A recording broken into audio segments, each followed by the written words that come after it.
So President Trump swooped in over the weekend like a damn superhero, signed some executive orders extending unemployment, among other things, and he shoved it up the Democrats' asses. Now, stick with me for this one, guys. I want to chronicle this one for you, and I'm going to explain why this was a good move, good policy, and good politically.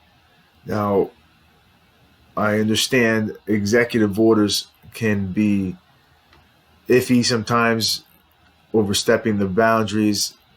I know we all had problems when Obama did it, but these are unprecedented times. So let's just go over what he did really quick. Over at the Daily Wire.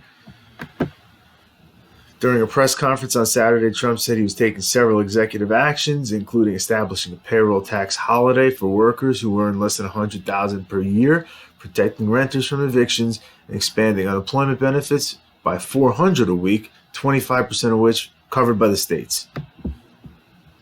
Where's that money coming from? According to the Wall Street Journal, the Disaster Relief Fund will provide money for the weekly benefits, which will be available until early December, or until the disasters fund balance drops to $25 billion, according to the executive action. To pay for the benefits, the action sets aside $44 billion from the fund, which currently has a balance of about $70 billion. The Democrat-endorsed HEROES Act was in favor of extending the unemployment benefit boost at $600 per week into the next year, while Secretary Mnuchin advocated for a 70% wage replacement cap. Okay, so the unemployment extension, the $600 extension, is actually has been a big point of contention for anybody that's been paying attention. You know this.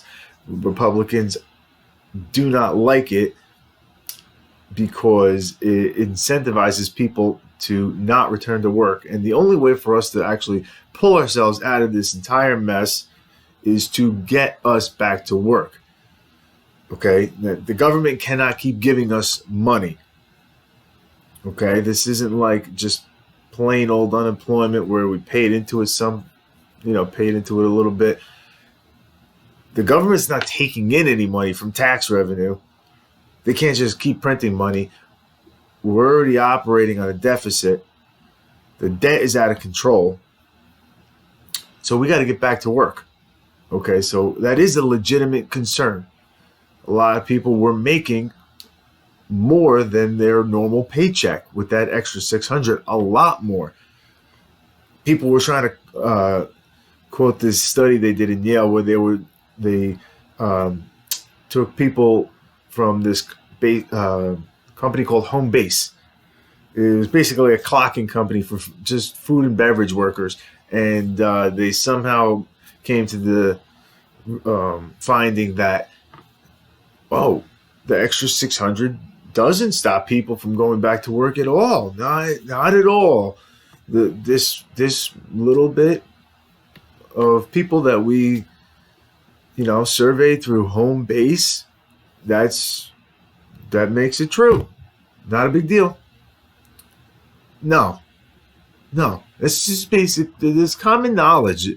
So people try to go and find a study to tell them what is already they should know with their basic logic and common knowledge. It's human nature if you're getting paid to do nothing, more to do nothing than to go to work, there's going to be at least no rush to get back to work for some people. Then I have to hear people online will go, don't you know? And in the study, they tried to say this too. Don't you know that the unemployment will cancel your benefits if you don't return to work or you quit? Hey man, the CARES Act changed the law, so you can quit your job for COVID-related reasons and still get unemployment. Not to mention the unemployment offices haven't even paid people yet from their claims that they've put in from March. They're still catching up on that. So you really think that they're going to have people going through and finding people who who said they didn't return to work for a non-COVID related reason and then canceling their benefits. No, and there's plenty of wiggle room now for people to not return to work for COVID related reasons, whether they're legitimate or they're not. Some legitimate, some maybe not. But the bottom line is it's a valid concern. We need people to get back to work, especially the young and healthy people. Now, there is another side to that, though, and hear me out. The extra unemployment right now is still necessary because while, yeah, maybe it pays people a little bit more than what they were getting, and some people not. So there's plenty of people that it was actually just covering what their normal pay was. So there's a big disparity. Okay, and let's not forget too that there's a lot of people that have employer-based health insurance. They get vacation days and they get paid sick days and all the different kinds of employer-based perks that come along with their job. So the health insurance is the big thing. My health insurance is worth a heck of a lot more than the extra few dollars I was getting from the unemployment extension. So there is still a need for that. People do still need that. So what would be what would be common sense right there would be to let's reach a compromise. Let's scale it back a little bit from 600, but still give people something. Okay. Now, as far as the payroll tax holiday, that's helping people that have been working throughout the entire pandemic, taking an extra risk, going to work, and not getting an extra paycheck, not getting that extra than their normal pay. Okay, not to mention it's going to help business, helping everybody. Okay, so policy-wise, good move. Now, why did he take these executive actions? Because Congress is inept, and it's mainly Democrats here. What did Democrats want? They wanted their HEROES Act passed. $3+ trillion bill. Probably more than half, I would say, not related to COVID at all. Typical Democrats. Never let a crisis go to waste. So they don't tell you this in the media. They just go give you the bullet points. Oh, it's going to help this. It's going to help that. They're giving plenty of money here, there, and there. But the media does not tell you the other half that's trash, that's not related to COVID. Like I said, we're already operating on a deficit on our normal budget. Our debt is 20+ trillion. This should be common knowledge for anybody at this point. CARES Act was 2.2 trillion. Okay? On top of the deficit from this year and the years in past, which is adding to the debt every year, every budget. Now they want to add 3+ trillion more for post office bailouts, for bailing out state pensions. There's provisions in there for illegal immigration. You name it, it's in there. Not related to COVID. So luckily the National Review gave us a little insight, and we'll go through that real quick.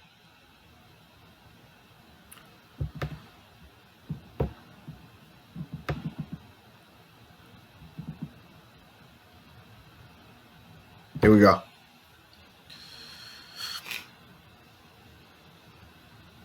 So-called HEROES Act, and he's complaining about the acronyms.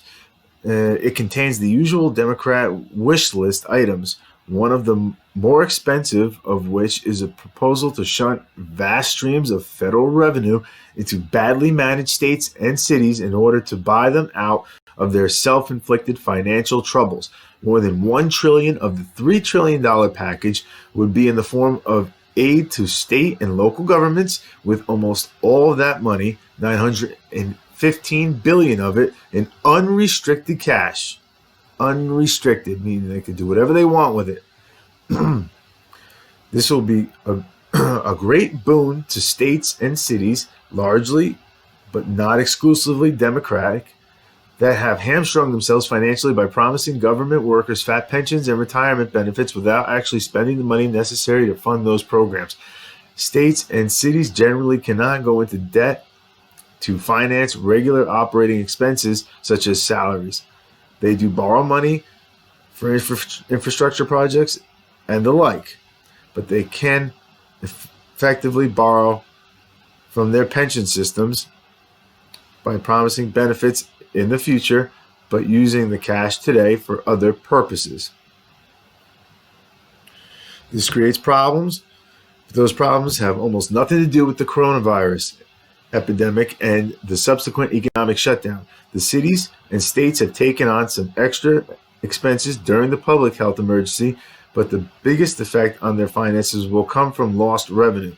There is a case to be made, a reasonable one, if not a completely persuasive one, for helping cities and states backfill some of that lost revenue in these extraordinary times, though leaders in states with more reasonably managed finances and well-maintained rainy day funds object to subsidizing their spendthrift neighbors. That's a question of fairness, which in politics means whatever anybody wants it to mean. So there you go. Republicans are objecting to this because they do not want to bail out states for the garbage that they've been pulling.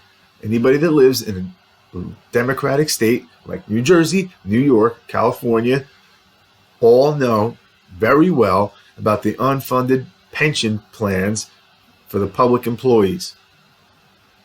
Despite the insane amount of taxes, despite the vast amount of people that live there, New Jersey property taxes are $10,000 to $20,000 a year. Okay, sales tax is 7%. Your income tax is a lot. Okay, you can't drive 10 minutes in New Jersey or New York without getting hammered with tolls. Okay, you can't drive through the tunnel without getting hammered by tolls. The bridge. It's insane. Somehow they still don't have any money. Never let a good crisis go to waste. We're spending money on COVID relief. Let's stuff another $1 trillion plus worth of nonsense in the bill and use the guise of helping people to bail everybody out, bail the states out. So Republicans are objecting to that, and they were so far apart on a deal. That is what the problem was. So every time you see your Democratic congressman, like mine, posting his little counter of how many days the HEROES Act has been sitting there without a vote, that is why. I don't want to pay for that. People just need to be able to pay the rent and pay the mortgage now. How about focus on that? Then worry about the post office bailout and everything else bailout. They're so desperate for the post office bailout because they want mail-in voting, which is nonsense. Go see my other video on mail-in voting, please. Anyway, let's look and see who actually took the step to compromise.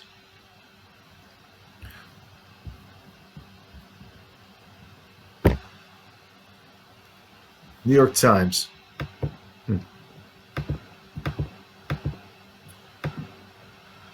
Trump officials float idea of narrow bill to extend unemployment benefits. The proposal on the eve of Republicans unveiling a larger aid bill amounts to a concession that the two parties are unlikely to reach a deal before benefits expire.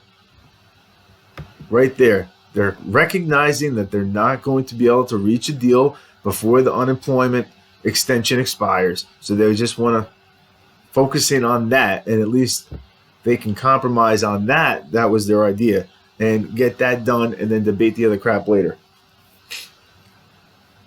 Let's go a little bit further into this, see what they got to say. Top Trump administration officials proposed on Sunday potentially short-circuiting free-ranging stimulus talks with Democrats to rush through a much narrower bill prioritizing an extension of federal unemployment benefits that are set to expire this week for millions of Americans. Mark Meadows, the White House chief of staff, said he would now like to see lawmakers act this week to extend and alter the unemployment program, give tax credits to businesses to help ease reopening costs, and grant employers new liability protections while setting aside a long list of other objectives, including Democrats' priorities.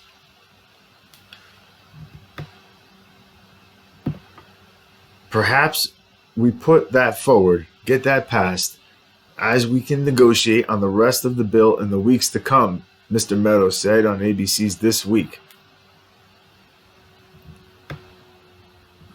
The proposal, echoed by Treasury Secretary Steve Mnuchin in his own Sunday morning interview, was a last-ditch effort by Republicans to prevent the program from lapsing as signs mounted that the nation's economy was once again weakening.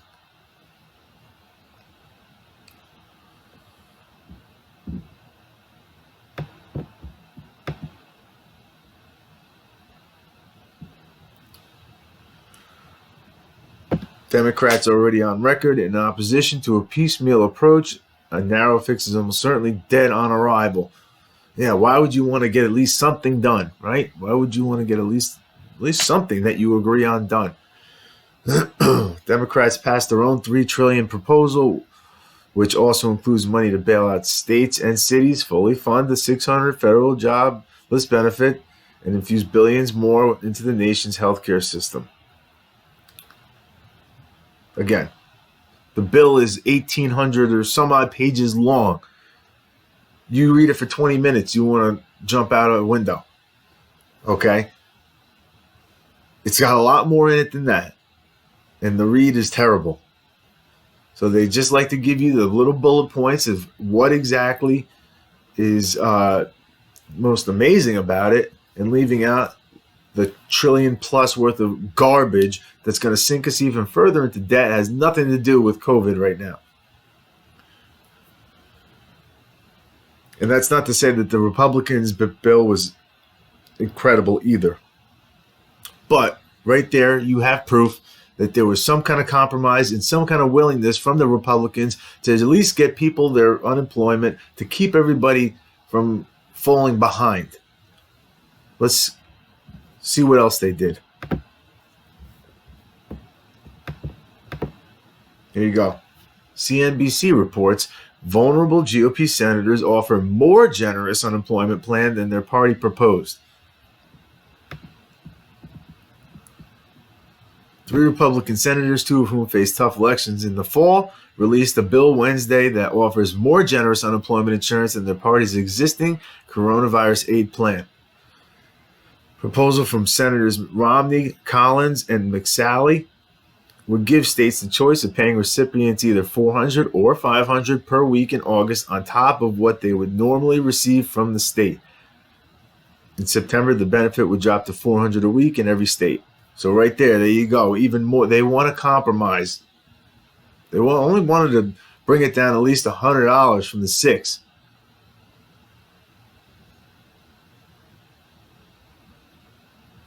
The Democrats go for it? No. Schumer said that anything that's not the $600 is no-go. Senate Minority Leader Chuck Schumer signaled Wednesday that he would only accept a deal that continues the $600 payments. On Tuesday, McConnell said he is prepared to support a deal if Democrats and the White House can reach one. So right there, I see willingness. But Democrats made 0 concessions. 0. They were going to take a little bit off of the post office bailout, and that was it for all that. So that's when Trump stepped in and took these executive orders. Let's see.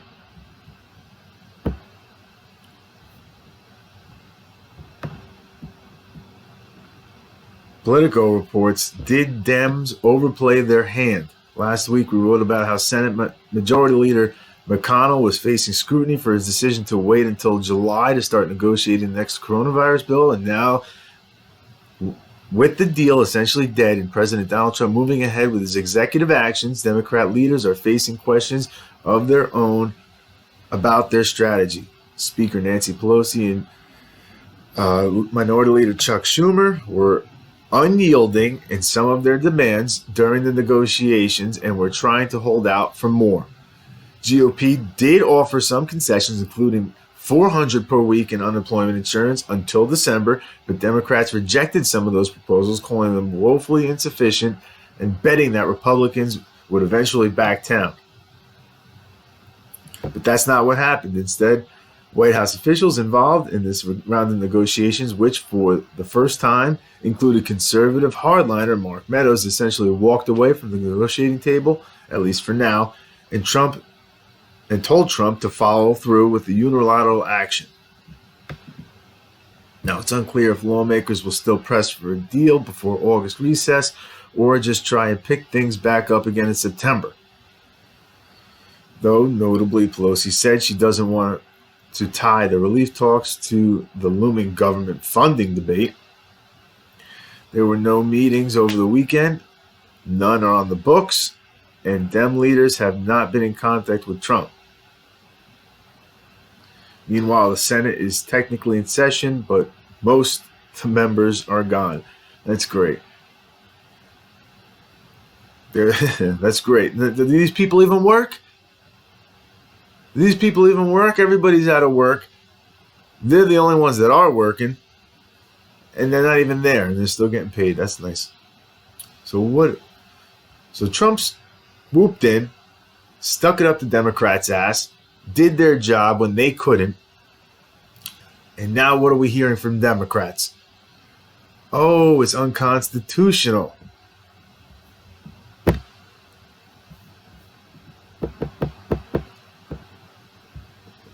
Let's see this.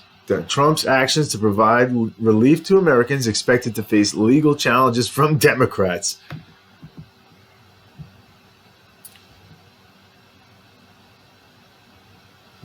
Presumptive Democrat presidential nominee Joe Biden attacked Trump for taking unilateral action to help the American people during the pandemic, saying, "This is not presidential leadership. These orders are not real solutions." The Los Angeles Times reported that Trump's actions are expected to face legal challenges from Democrats that could blunt their impact. Okay, so that's great. The Democrats are freaking out so much that they now want to take this to court and have the courts stop people from receiving the money because it's coming from Trump. Let's put all this together now. This was always about PR, as usual. Okay, people? The Democrats wanted to be the ones to give people money. If they can't be the ones to give you the money, they don't want anybody to have it. They wanted to say, look, it's the Republicans and Trump. They don't want to sign the bill that we have. And they're letting everybody starve, and the children, the poor children. How could they do this? This is our bill. Look, we forced them to sign it. We forced them to do it, and we got it done despite them. That's what they wanted. They thought they could back them down. Trump stepped up and politically backed them into a corner. That's why that was an excellent move by Trump. Okay. Let's see.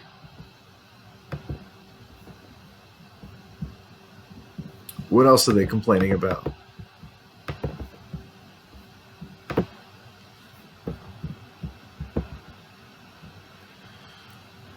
Payroll tax cut. Pelosi favored the payroll tax cut under Obama as a victory for all Americans. Opposes it under Trump. Surprise, surprise. House Speaker Nancy Pelosi supported the payroll tax cut under former President Barack Obama, but opposes it under President Trump. In the absence of a stimulus deal in Congress, Trump authorized the payroll tax deferral by executive order on Saturday. The order instructs the Treasury Department to look at forgiving the deferred taxes. Pelosi referred to executive action as unconstitutional, argued that the payroll tax cut will harm Social Security and Medicare. While he says he's going to do the payroll tax, what he's doing is undermining Social Security and Medicare. So these are illusions, Pelosi said on Sunday. In 2010, Obama signed a payroll tax reduction, and Congress extended that cut in 2011 and in 2012. Pelosi supported the payroll tax cut at the time.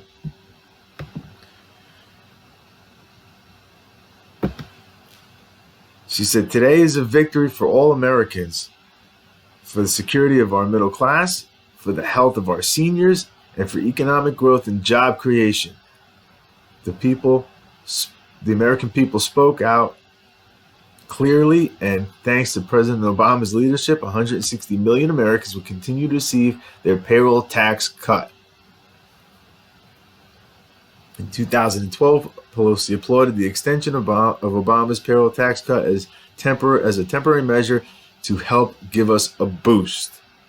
So it was not a problem then, but now it is.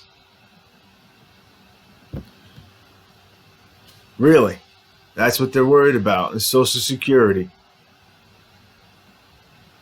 Funding Social Security. That's what they're worried about that now. Social Security hasn't been funded properly forever.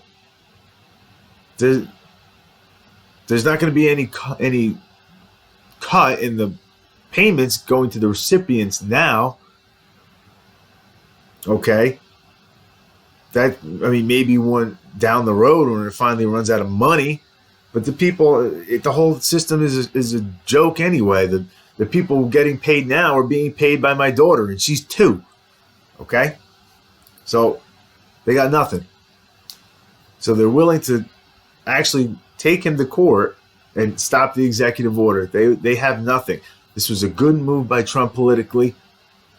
This was a good move on policy. Republicans, I don't want to hear you crying about the unconstitutionality of it. I understand. You don't want to be hypocrites. Nobody likes to be governed by executive order only, but these are unprecedented times, and the Democrats are not playing by the rules at all. So it's time for you to back this guy up, step up and fight. I want you out there. You should be out there doing PR all the time. You see this nonsense online all the time. Oh, the Democrats are in the House are sending tons of bills over to the Senate, and the evil Mitch McConnell just refuses to give them a vote. Tell them what's in those bills. I'm sorry, people just don't have the time to read each bill that's 1,100 pages long. Tell them what's in these bills. Tell them what's in your bill. Tell them why your bill is better. Back this president up, okay? Come November, hopefully we can get some of these Democratic governors out, some Democratic senators out, Democratic congressmen out. Who knows? But as of right now, people needed the help. Trump gave it to them. And that's why this was a good move. Okay. I understand this one was a little bit longer. But I felt like this one really needed to be chronicled, like I said, because there's a lot of misinformed liberals out there trying to bash this one, and it is easily slapped down. Their arguments are easily slapped down. So go through that, and what we're going to do is I'm going to make this a little bit more interactive too. So if anybody wants to hear something else, they want me to go through something else similar like this or in a shorter version, leave a comment. Okay. And we're start doing things like that as well on top of the messages. So like, share, subscribe, and we'll keep it going. Thank you.